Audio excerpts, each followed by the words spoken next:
Hello everybody, this is Lakita Long with Live with Lakita, and we are super excited to be here right at this moment. I know you're probably looking at me like, whoa, she is all dressed up. And guess what? I want to talk to us a little bit about why we dress up, how we dress up, and could that be a part of our sickness, just a little bit. Today's topic, we're going to talk about the real addiction and the things that we love. Oftentimes, we are so dressed up to the nine, but it does not mean that we are well inside. And today we're going to be talking with someone that is just so fantastic at really helping us to look at the relationships that we have with addiction. Addiction to fear, addiction to procrastination, addiction to substance abuse, lies, and some of you have been addicted to even abuse. We're going to talk to someone who's going to give us insight about how to get free from being addicted to the things that we love. Stay tuned.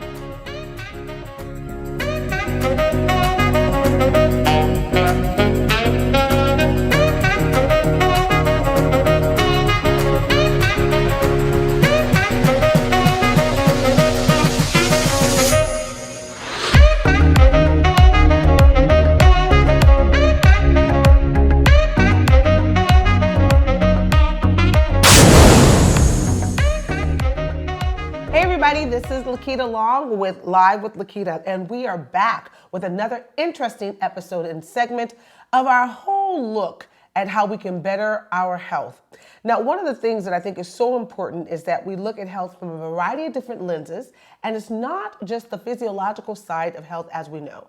If you've been watching our show, you know that we talk about mental health, we talk about physical health, and today we're going to talk about what I call the real addiction and learning to deal with the things that we love. And I know you're probably wondering, what in the world is she wearing? Well, hey, I am all dressed up to the nines. Love this outfit like I just came back from the Grammys. But the truth of the matter is, that is a little bit how we live our lives. We live our lives addicted to what we look like on the outside. And for many of us, it has harmed us because we are far from that on the inside. Today, I'm excited to be able to share with us a great friend of mine, someone who's going to bring us insight and a delightful treat around the topic of addiction and how we began to look at the things that we love. So let's welcome Miss Vernice Cooper. Welcome to the show. Thank you so much for having me. You're very, very welcome. So let me just say, you are a licensed marriage family therapist. You really, really push to want to empower women globally. And you want to get women just really thinking forward about all things concerning addiction. And you kind of have your own little way about how you think about addiction. So let's talk for a minute. What even got you involved in the whole concept? To be honest, I've heard people talk about addiction, but I've never heard people brilliantly talk about addiction like you've talked about it on a whole nother spectrum. So how did you get involved? Well, I guess I can say I was raised with addiction. In fact, I consider myself the daughter of crack addiction.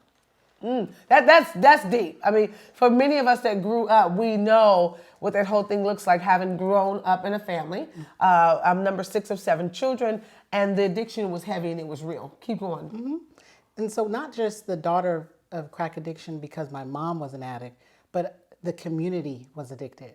And so I had to learn how to live and thrive in a community that was immersed in addiction. Did you hear that? That's like a tweetable moment. What do you do when your community is addicted? Addicted community, hashtag, we got to get unaddicted. Do you understand me? So that's why we're here. Keep going. Yeah, so I started to just learn for myself what that meant for me. And I don't think it was until maybe I was 9 or 10 years old that I realized what addiction looked like. And so in my family, it's very different.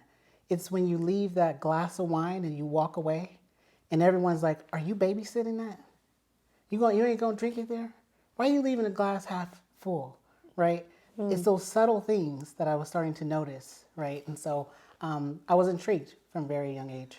So let's talk a little bit about the intriguing, because 21 million Americans are intrigued about addiction as well. And we know that as much as they are intrigued, that there's a very small percentage that actually seek out treatment. So let's talk. You come from a family that was addicted, a community that's involved in addiction. Let's look at how does a disease of addiction evolve in a community? What does that really look like? And So it evolves first with the person. Okay. And I always talk to people, just letting them know when I'm working with a patient who is addicted to a substance, I always talk to them about the relationship with addiction. What is your relationship? And they always say, what are you talking about? What do you mean relationship? And I say, are you dating? Tell me about your substance. Are you looking forward to seeing them later? Right? Like, tell me what's going on for you emotionally right now. And so from there, we kind of talk about, okay, if they're dating or they're not dating, okay, you don't feel like you're dating? So have you married? Are you married to your addiction? Are there more good times than bad? That's just deep. That's just deep. And so I talk about it more of a relationship because I really notice that people of color, when you come to them with just science, they don't care. They're trying to get from day to day, from task to task, right? They're in survival mode. So I have to talk about it a little bit more differently. So let's talk a little bit more differently. So you talked about, are you dating? Are you married? So I've got this wonderful outfit on, and I did it on purpose, actually, because too often I think that as women, sometimes we're dating and being married to the addiction of looking good when everything else about us is not so great. We don't feel good physiologically, spiritually, emotionally. Our finances is in the trash, and no one seems to deal with it because we look good. So how do we break up with this addiction and the relationship? Or is that a part of what makes us get a little bit crazy out of our head is because we have to break up with? Absolutely. Like with every relationship, you have to assess the need for the breakup. Is there a need to break up with this image, with this posture that you have, right? Because here's the thing. Did you hear that? Here's the thing. With addiction to a substance, you're talking about the physical and mental, sorry. Capacity. I'm talking about the physical and mental capacity. But when you talk about behavioral addictions, process addictions, such as looking good on the outside, this is an emotional addiction. It feeds an emotional need. It's very different. So this is just really, so when we talk about this emotional addiction, and this is very important because it weighs heavily on how people move. I also think it's the reason why people do not lose the weight of the world is because of their addiction to the way people think about them, feel about them, and then this whole concept of self-worth. I mean, that was a big thing for me growing up, like really learning about my own self-worth, telling people no, and being made to feel like I'm not letting them down. Just the whole bit, right? So how do we process that in the times in which we are in to translate to better health? Like, how do I say, no, don't dress up, or am I saying don't dress up? What are we saying? I think you still have to take another step back, right? And think about, even from your childhood, what were you valued for? Were you valued for your athleticism? Was it for your beauty? What were you valued for? And what are you valued for now? Not what do you value yourself for, not what do you think people value you for, but what do you think, how do you measure your worth, right? Before you can even start having that conversation. And usually when people come into treatment, I ask them 3 questions. Are you here to modify? That means to make an adjustment. Do you just want to change one little thing about you? Do you want to just stop using? Or do you want to stop pretending like you don't use? Right? Or the second question I asked, did you come here to recover? Recover means to return to a previous state, right? Do you want to be where you were when you were 20? Okay, I can help you get here, right? And people usually are there like, yes, I want to recover. I said, wait. There's one more question. Or did you come here to transform? And that means to become a new thing. And that takes a lot of work. So is it that we are afraid of the work, or we are in denial? Because remember, we're talking about the real today, and addiction and the things that we love. We're only addicted to the things that we love, no matter how. I was addicted to candy, for example. I loved candy. I would go and buy $5 worth of candy, and I would empty out, like if I would buy now laters, I would empty out the now laters, empty out everything in the brown paper bag, so it looks like you're laughing. You probably did the same thing. And I just would have a field day, not knowing that I was feeding an addiction of sugar. And till this day, I have to watch it, right? Because it's a part of a habitual thing. So how do we rectify those habits?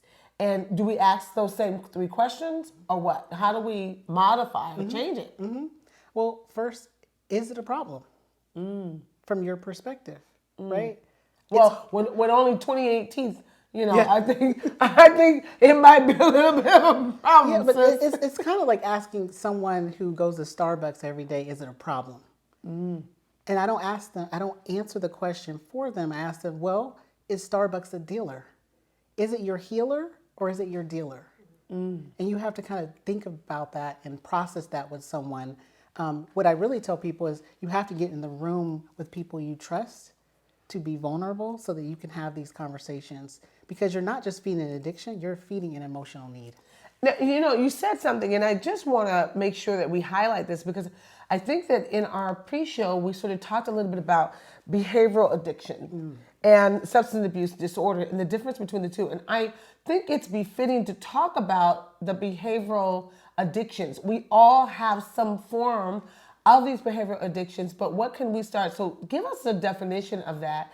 And then what can we start doing to easily start making, I know she's looking like, ain't nothing easy about this stuff, right? You can see I'm an addicted person, right? I have an addicted personality. So there's some things I just absolutely stay away from, because I know I do have addictive personality. I never did drugs or alcohol because I saw what it did to my family. So that was kind of like, but I indulged in a whole lot of other things. I indulged in over studying, over trying to be an overachiever. That's an addiction. People pleasing is an addiction. So give us the backdrop on behavioral addictions and what that looks like. Yeah, like I said before, it's really more connected to meeting an emotional need, but you also get that fix, that euphoria, right? Right? Even when you're talking about that candy or that cup of coffee. Oh, it just feels so good. The anticipation, right? The euphoria. The thing is, the real question you have to ask yourself is it causing any harm? Emotionally, behaviorally? Is it causing harm in interpersonal relationships? Things like that. So that assessment needs to happen. But when you're talking about solving it and just abstaining, I usually don't start with abstinence with people. I usually start talking about, what does harm reduction look like? What does not picking up every candy every now or later look like? What does it look like to drive by Starbucks and keep going? What does it look like to not gossip every time you get some information? Because gossiping, things like that, especially with women, can be very addictive. And it's funny you would even mention like gossiping, because I also see procrastination as an addiction. The constant delaying of something that you need to do, and fear as an addiction. You're just so fearful. You just get on my freaking nerves. Every time I turn around, you're just talking about something that I wish I could. I wish I was bold like you. I wish I was courageous like you. Stop it already. Be bold. Be courageous. Just be it. Oh my God. Like, get real with it, right? And we're just saying that because that is the real. That is the real. Addictions, as Vernice was talking about, it's a process. There's a modification to it. But let's talk for a second. How about the person that looks themselves in the mirror and think that there's nothing wrong with them? How do we deal with that person that may be watching and they think, I'm good, but you have no money, but you have a Gucci bag? Or you're driving a car, but you're always late on your rent. What levels of addiction are we dealing with that? Yeah. See, this is high level addiction. Did you hear that? Because there's no introspection. They don't even see the problem, right? And you can't help that. Whoa. They have to help themselves. They have to arrive to knowing that there is a problem there. Well, listen, I know we don't have much time, but I got to ask, but how does a person arrive when they don't have any introspection? That is like so deep to me. Yeah, it's hard. They don't arrive without it, but it is accessible. So let's piggyback, because I always like to make sure that the audience can hear the after-drop of the story. We started the story off, and you're going to be coming back, so I just want you to know that. So you're going to be coming back and providing us with some great information around addiction and some of your other passions that you have. Matter of fact, you have a book that's coming out. Tell us a little bit about that book, and then I'm going to have you to do something at the end. Tell us a little bit about your book. Okay, so I have a book coming out this spring called Vacate Victimville, and this book is about people who live in Victimville. And it's not a physical place, it's a place in your mind, right? And this is just really chronicling the lives of people who are going through grief, betrayal, right? There's some strained parental relationships in these short stories. There's some strained mother-daughter relationships in these short stories. There's addiction, right? And so I just want to use that book to really help people process and get that introspection that we're talking about. Oh, so powerful. So make sure that you look up the book by my guest, Vernice Cooper. It will be out on every platform that you can see. Make sure you check it out, Amazon.com. Tell our audience, if you had to share something with them about getting with the real concerning addiction and the things you love, share with them one piece of information you've learned outside of being the therapist. What have you learned outside of that role? Just in my own personal experience, I've learned and I've seen people heal and overcome addiction. It is possible, but you have to be willing to do the work. So get connected with Dr. Lakita Long and some of her platforms. Get connected with a therapist. Get connected with some positive people that are not afraid to tell you the truth so that you can start working in that truth. And we're going to make sure, for those that are watching right now live with Lakita, we're going to make sure that you are able to connect with our guest, which is a licensed marriage family therapist specializing in addiction and a whole host of other things. And we'll make sure that we have that information for you. Once again, we thank you guys so very much for joining us here on Live with Lakita. I'm your host, Lakita, and we're looking forward to seeing you on the next time. Addiction is a biopsychosocial disorder characterized by repeated use of drugs or repetitive engagement in a behavior such as gambling, compulsive spending despite harm to self and others. Addiction means compulsive physiological need for and use of a habit-forming substance. General signs of addiction are lack of control, inability to stay away from a substance or behavior, decreased socialization, like abandoning commitments or ignoring relationships, ignoring risk factors, like sharing needles despite potential consequences. We typically form relationships with the things that we are addicted to, and therefore we need to acknowledge our need for help. For more information, please reach out to www.mhicnow.org. Thank you so much for joining us on our episode on addictions and the relationships that we have with them. Please stay tuned for next week as we take a dive a little bit deeper into the topic, silent screams of molestation. You want to be there. Make sure you chime in and be there. We're looking forward to seeing you back here again on Live with Lakita.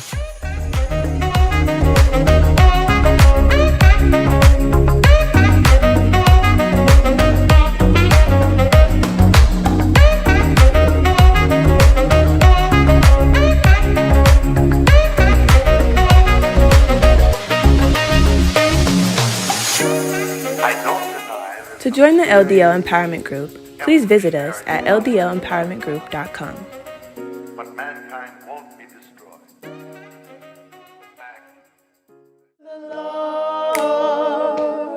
And we're trusting in His holy word. Woo, Yes. He never failed me yet. And I'm singing, oh, can't turn around. We come this far by faith.